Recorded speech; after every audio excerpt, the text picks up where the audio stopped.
Bonjour à toutes et à tous.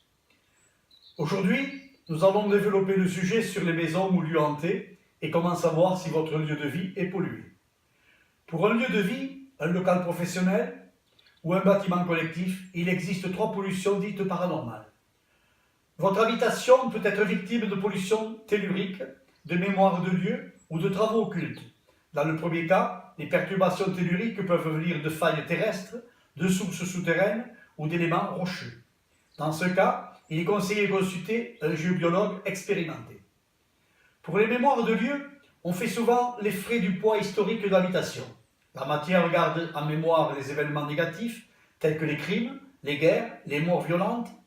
On appelle cela des imprégnations qui peuvent parfois se retrouver sur des objets, des meubles ou des véhicules. Mais aussi, elle peut garder en mémoire la vie de son propriétaire, s'il y a eu des violences, des disputes, des viols, ou si son âme est restée errante. Enfin, votre habitation peut être empoisonnée par des travaux occultes. Il existe aussi un dernier cas qui est rare, c'est le poltergeist, ou esprit frappeur. Souvent, le poltergeist provient de l'esprit perturbé d'une personne ayant des prédispositions médiumniques et non d'une âme désincarnée. Je ne détaillerai pas ce phénomène qui est fort complexe. Toutefois, il est sûr que certains esprits peuvent s'amuser avec la matière. Voici les différentes caractéristiques indiquant qu'une maison peut s'avérer hantée. Les objets qui changent de place tout seuls. Le passage dans le champ visuel de lumières étranges. Des bruits inexplicables rationnellement. La sensation d'être observé. Le sentiment d'être oppressé. Les changements anormaux de température impliquant des zones de froid. Des interférences électriques. Les pannes répétées du matériel électroménager et audiovisuel. Si vous expérimentez ces phénomènes, vous pouvez commencer à vous dire que votre propriété est peut-être hantée. Il existe aussi des cas particuliers de maisons tueuses, ou maisons dites possédées, dans lesquelles les esprits maîtrisent les habitants. Ces maisons sont très toxiques et parfois la seule solution consiste à les détruire. Il y a plus de phénomènes de maisons tueuses sur le sol américain qu'en Europe. Toutefois, personne n'est à l'abri de tels phénomènes paranormaux. Quand vous avez un doute sur votre habitation, n'hésitez pas à consulter un médium pour qu'il vous donne son ressenti et surtout, ne sous-estimez pas vos propres intuitions.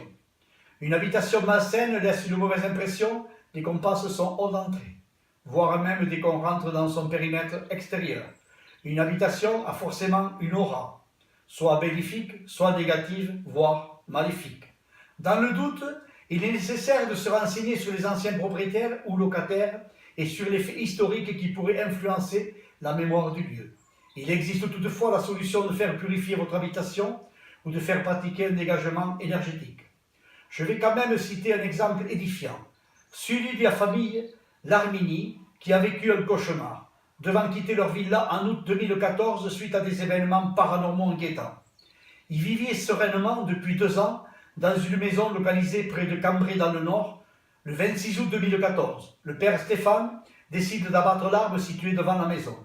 Il raconte que cet arbre d'un tronc d'une trentaine de centimètres n'était pas si énorme. Cependant, le moteur de sa tronçonneuse a brûlé. Il a dû en acheter une autre, qui a dû dérailler une vingtaine de fois, puis la chaîne a sauté. À partir de ce jour, ils ont ressenti une présence. Cela a commencé avec des chuchotements, des bruits dans la cage d'escalier, des portes qui claquaient derrière eux sans aucune raison. Puis les phénomènes se sont intensifiés. Leurs enfants se réveillaient en pleine nuit, terrorisés, car ils voyaient des visages dans leur chambre. Leur fille de 3 ans hurlait, en disant qu'il y avait une petite fille au plafond qui l'observait. Une autre fois, elle leur dit qu'il y avait une dame à côté des toilettes, témoigne la mère. Stéphane avait aussi vu des visages et des fantômes. Un homme avec des moustaches correspondant à un personnage du XIXe siècle. Et puis, une grosse forme noire dans le couloir, une nuit où il s'est levé. Il est resté bloqué dans le salon une demi-heure, effrayé. Il n'avait pas osé en parler tout de suite à sa femme.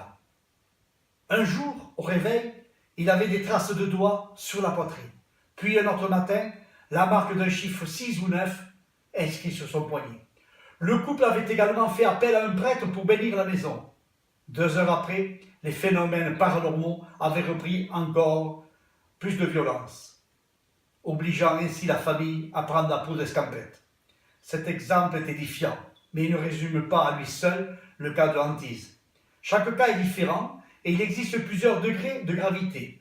La chose la plus importante est de savoir ce que veulent les présences, d'où l'importance de faire appel à un médium, spirit. Merci de m'avoir écouté et à bientôt si vous le voulez bien.